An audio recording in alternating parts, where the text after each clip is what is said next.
Com relação à dengue, nosso grupo tem até um trabalho muito importante que foi publicado na Radiologia Brasileira em 2010. Na época, a gente teve um surto muito grande, de dengue em crianças no Brasil inteiro, tá? E nós nos juntamos e fizemos essa revisão de literatura, que foi capitaneada pelo Ricardo Vilar, e é um trabalho muito importante até hoje. Vocês podem acessar facilmente, pelo Google, ele está aberto.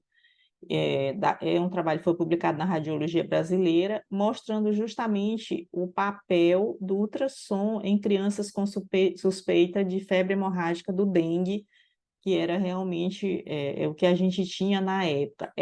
As imagens que eu mostrei anteriormente, e essas são imagens desse trabalho, mostrando esse aspecto estriado. Veja, chama muita atenção essa delaminação, e veja que quanto mais espessa vai ficando a parede, eu vou ficando com menos bile, obviamente, porque aí já não dá para essa vesícula se encher, mas observem que a bile continua anecoica, tá? E, na ocasião, a gente mais exemplos, né, de casos de crianças com dengue, o aspecto estriado aqui, mais uma vez, chamando a atenção.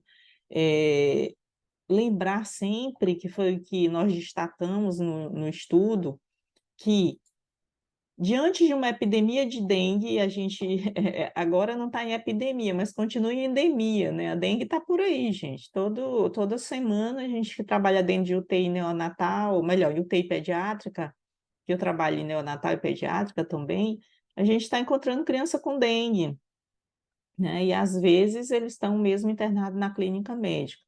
Então, se você tem uma criança febril com plaquetopenia, num quadro em que você tem epidemia ou endemia de dengue, e você faz um ultrassom, encontra espessamento da parede da vesícula, ascite, esplenomegalia, é muito interessante como eles têm esplenomegalia, e às vezes derrame pleural.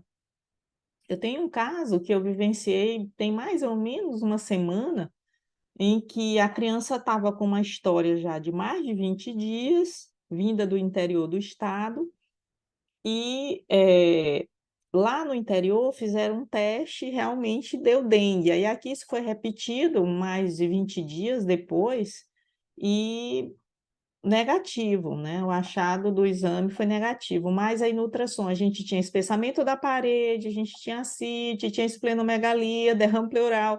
E aí eu fui conversar com a colega, eu falei, olha, até que prova o contrário é dengue mesmo, tá? Bom, e o que que é importante na medida da espessura da parede? Veja aqui como é interessante o aspecto estriado, né? Então, você olha imagens hipoecóicas, entremeadas por faixas hiperecóicas. Esse é o padrão típico, né? De processos que não são da vesícula. Veja que a bile não está densificada, ela está com o seu padrão habitual, você não vê sais precipitados aqui, é anecoica homogênea. E o que se sabe? Em crianças acima de 3 milímetros de espessura de parede e menor que 5, esse é um teste muito sensível, veja, 93,8%, para eu colocar aquela criança que está com quadro febril, né, e lembrar que a dengue ela é mais grave na defervescência, que é quando a temperatura baixa de 38,5, né? Quando ela está mais baixa, que assim, segundo, terceiro dia, quarto dia, que a mãe tá, ela se despreocupa, porque a febre baixou, mas aí é que corre o risco de ter o componente hemorrágico, a febre hemorrágica do dengue. A, o quadro fica grave na defervescência, ou seja, quando baixa a temperatura. Então, esse critério, gente, é um critério de hospitalização e monitoramento, se você está dentro de um contexto de epidemia.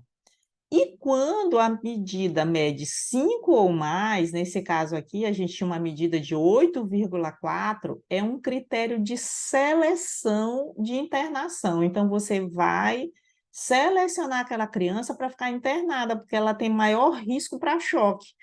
Então, no cenário endêmico, epidêmico, encontrar essa medida é interessante internar na UTI, porque se você for atrás, você vai encontrar derrame pleural, vai encontrar ascite, outros derrames cavitários, ou seja, então já está tendo a policerosite, né, nesse quadro da dengue, né, uma hemoconcentração, aumentando a permeabilidade, perda para terceiro espaço, então já está se estabelecendo um quadro que pode levar essa criança a choque.